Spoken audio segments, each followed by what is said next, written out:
Hello guys, and welcome to the second video of our channel. It's going to be electrolysis of molten compounds. That's today's topic.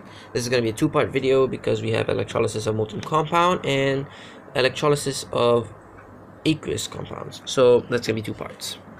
So today we're going to be talking about the molten compounds. So we have our diagram. So okay, what do we need to know for electrolysis?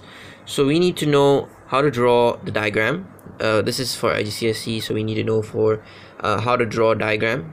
We need to know how to do half equations. This is the most important in IGCSE. You need to know how to write half equations, and you need to know observations, but this is occasionally. They don't really ask this all the time, but we'll get to this later. Okay, so what is the purpose of electrolysis? Electrolysis is a process by which we separate the compound into its elements, okay, using electricity. All right, so what we're doing today is the electrolysis of lead chloride. Okay, so lead chloride right here. So as we know that lead is a cation, and chlorine is, or chlorine or chloride ion is a anion. Okay, so there are two types of electrodes, and that's going to be the anode, the positive electrode, and the cathode, the negative electrode. Okay, so what happens? All right, so the cations are always positive.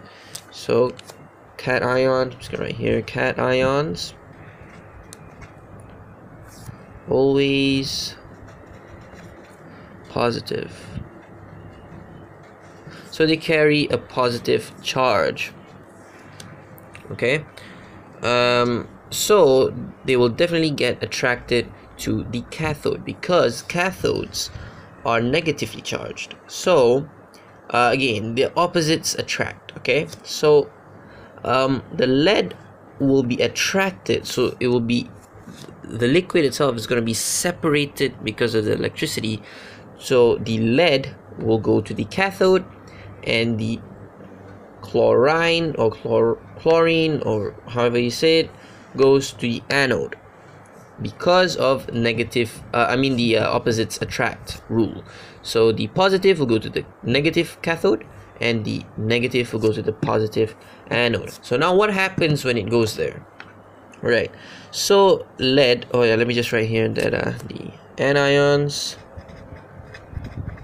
always negative. Okay, so yeah, back to what we were doing. What happens at the electrodes? Okay, so what kind of electrodes we use first?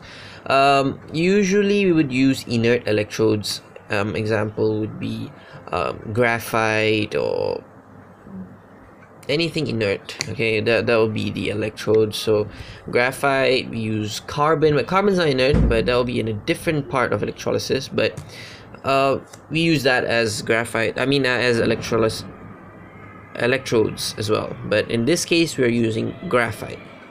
So when the lead goes to the cathode, this is what happens. So this is when ionic half equations come into play.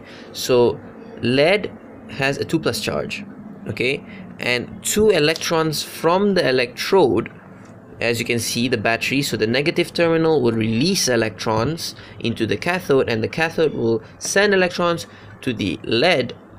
Okay, and the lead needs 2 electrons, so it will form, when it gets the 2 electrons, it will fill up the shell and lead will be formed. So lead will literally form on the cathode. So this is a way to extract lead from its compound. Okay, and what happens at the anode? The chlorine right here, chlorine is always releasing electrons, so it will release, it just wants to get rid of it. So when it gets rid of its electron, the electron will go to the anode, and it will pass up to the battery and back to the cathode. So when this happens, chlorine will lose its electrons, leaving Cl2 plus 2 electrons. The 2 electrons will go into the circuit, okay, completing it. So the Cl2 is gas. So it will be released as a yellowish green gas.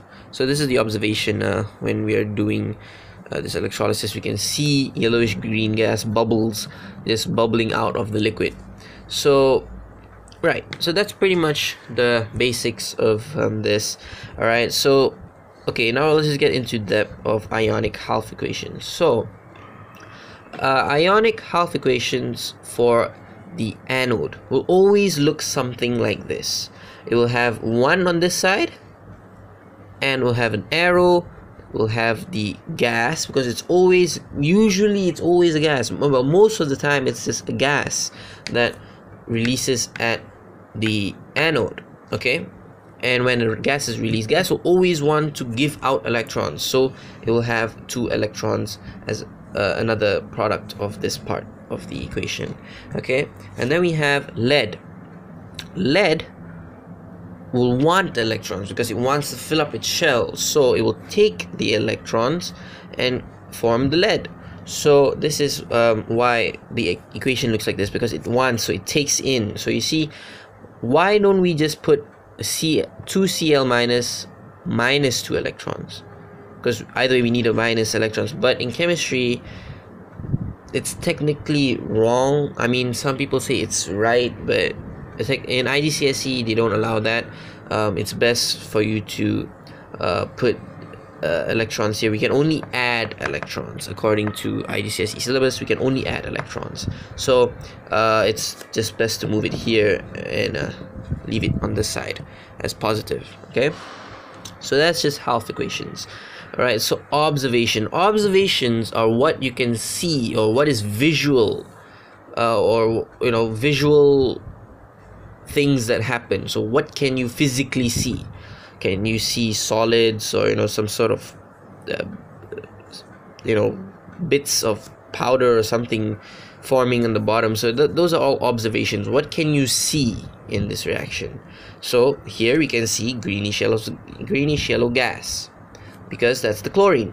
And then we have a gray solid deposited, that's the lead. So that's all basically what the electrolysis of molten compounds is. Very, very simple. It's not too hard. Hopefully you guys understood this video, and if you do, please show your support by having that thumbs up, and I'll catch you guys in the next one.